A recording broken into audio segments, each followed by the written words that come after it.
19ஆம் நூற்றாண்டுல வாழ்ந்த ஒரு மாபெரும் தமிழ் ஞானி வள்ளலார். அவர் நமக்கு ஒரு ஆழமான மந்திரத்தை கொடுத்திருக்காரு. ஆனா அது வெறும் மந்திரம் மட்டும் இல்ல, அது ஒரு பெரிய ரகசியம்னே சொல்லலாம். வாங்க, இன்னைக்கு நாம எல்லாரும் சேர்ந்து அந்த ரகசியத்தை தெரிஞ்சுக்க முயற்சி பண்ணலாம். முதல்ல உன்னை தெளிவா புரிஞ்சுக்கணும். இது ஏதோ ஒரு மனிதர் யோசிச்சு எழுதின வார்த்தைகள் கிடையாது. இது தனக்கு இறைவனாலேயே நேரடியா அருளப்பட்டதுன்னு வள்ளலாரே ரொம்ப ஆணித்தரமா சொல்லியிருக்காரு. அதனாலதான் இதுக்கு கடவுள் கொடுத்த மந்திரம்னு ஒரு தனி மரியாதையே இருக்கு. சரி, இந்த மகா மந்திரம் எப்போ எப்படி உலகத்துக்கு கிடைச்சதுன்னு தெரிஞ்சுக்க வேண்டாமா? இது வள்ளலாரோட வாழ்க்கையோட கடைசி கட்டத்துல அவரோட ஆன்மீக பயணத்தோட ஒரு கிளைமேக்ஸ் மாதிரி நடந்தது.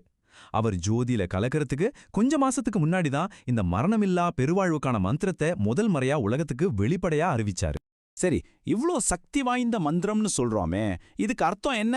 வாங்க, இதை நம்ம கொஞ்சம் உடைச்சு பார்க்கலாம். இந்த மந்திரத்தோட முதல் பகுதி அருட்பெருஞ்சோதி. இது கடவுளோட இயல்பை சொல்லுது. அதாவது கடவுள்னா ஒரு உருவமோ சிலையோ கிடையாது. அது ஒரு எல்லையே இல்லாத பிரபஞ்சத்தையே இயக்குற ஒரு பிரம்மாண்டமான ஒளி, ஒரு மகாசக்தி வாய்ந்த கருணை ஒளி. ஆனா வள்ளலார் இந்த ஒளிய சும்மா ஒரு வெளிச்சமா மட்டும் பார்க்கல. அதுக்கு 3 முக்கியமான குணங்கள் இருக்குன்னு சொல்றாரு. முதல்ல, அது எப்பவும் எல்லா இடத்துலயும் இருக்கிற ஒரு நிஜம். ரெண்டாவது, அது தன்னைத்தானே அறிவாவும் கருணையாவும் வெளிப்படுத்துது. மூணாவது, நாம் அதோட ஒன்னு சேரும்போது கிடைக்கிற சந்தோஷம் அதுக்கு அளவே இல்ல. இப்போ இந்த மந்திரத்தோட இதய பகுதிக்கே வரும், தனிப்பெருங்கருணை. இதுக்கு அர்த்தம் உலகத்துல வேற எதுக்குமே ஒப்பிட முடியாத ஒரு கருணை, ஒரு ஸ்பெஷலான தனித்துவமான கருணை. இதுதான் அந்த பேரொளிய அடைய ஒரே வழின்னு வள்ளலார் சொல்றாரு. இங்கதான் வள்ளலாரோட ஜீனியஸே அடங்கியிருக்கு. அவர் இதையெல்லாம் வெறும் தத்துவமா பேசிட்டு போகல.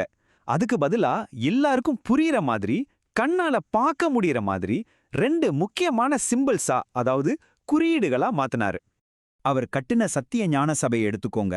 அது வெறும் கோயில் இல்லங்க, அது நம்மளோட உடம்போட ஒரு மேப். ஆமா, அந்த கோயில் அமைப்பு முழுக்க முழுக்க நம்ம உடம்பையும் யோக ரகசியங்களையும் குறிக்குது. உதாரணத்துக்கு, அந்த சபைய சுத்தி இருக்கிற 21,600 சங்கிலிகள் இருக்கு இல்லையா, அது நாம ஒரு நாளைக்கு சுவாசிக்கிற மூச்சோட எண்ணிக்கை. யோசிச்சு பாருங்க, எவ்வளவு ஆழமான விஷயம். அதே மாதிரி தான் அவர் ஏத்துன சன்மார்க்க கொடியும். அது வெறும் துணி கிடையாது. ஆழமான தியானத்துல ஒருத்தருக்கு என்ன அனுபவம் கிடைக்குமோ அதோட ஒரு சித்திரம் தான் இந்த கொடி. வள்ளலாரே என்ன சொல்றாருன்னா, இந்த கொடியோட உண்மையான அர்த்தம் நீங்க தியானம் செய்யும்போது உங்க அனுபவத்துல தான் புரியும்னு சொல்றாரு. இப்போ இன்னும் ஒரு படி உள்ள போலாம். அந்த சத்திய ஞான சபைக்குள்ள மூலஸ்தானத்தில் இருக்கிற விளக்குக்கு முன்னாடி 7 திரைகள் தொங்கும். இது எதுக்குன்னா, நம்ம எல்லாருக்குள்ளயும் அந்த அருட்பெருஞ்சோதி இருக்கு. ஆனா அதை 7 விதமான அறியாமைங்கிற திரைகள் மறைச்சிட்டு இருக்குதான். இந்த 7 திரைகளையும் விளக்கிட்டு நமக்குள்ள இருக்கிற அந்த ஒளிய பார்க்கணும்னா அதுக்கு ஒரே ஒரு வழிதான் இருக்கு, அதுதான் கருணை. சரி, நம்ம தத்துவத்தை பத்தி பேசிட்டோம், குறியீடுகளை பத்தி பேசிட்டோம். ஆனா இந்த மந்திரத்தோட உண்மையான பவரே அதோட சவுண்ட்ல, அதோட அதிர்வுல தான் இருக்கு. வாங்க, அதோட சயின்ஸை கொஞ்சம் பார்ப்போம். வள்ளலார் ஒரு ஆச்சரியமான விஷயத்தை கண்டுபிடிச்சாரு.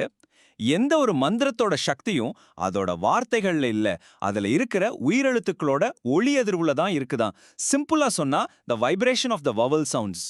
அப்படி பார்த்தா இந்த அருட்பெருஞ்சோதி மந்திரம் ரொம்பவே ஸ்பெஷல். ஏன்னா தமிழ்ல இருக்கிற 13 உயிரெழுத்து ஒலிகளுமே இந்த ஒரே மந்திரத்துக்குள்ள வந்துடுது. இது வேற எந்த மந்திரத்திலையும் அவ்வளோ சுலபமா பார்க்க முடியாது. இதனால இத சொல்லும்போது ஒரு முழுமையான, ரொம்ப பவர்ஃபுல்லான ஒரு வைப்ரேஷன் உருவாகுது. இதை எப்படி உச்சரிக்கணும்னு ஒரு கணக்கு இருக்கு. இந்த முழு மந்திரத்தையும் நிதானமா ஒரே சீரா ஒரு 8 செகண்ட்ல சொல்லி முடிக்கும்போது என்ன ஆகுது தெரியுமா? நம்ம மூச்சு சீராகுது.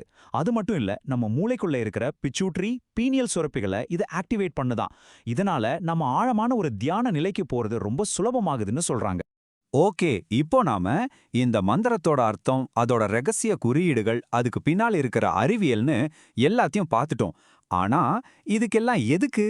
இதோட அல்டிமேட் கோல் என்ன? வள்ளலார் நம்மள எங்க கூட்டிக்கிட்டு போக நினைக்கிறாரு?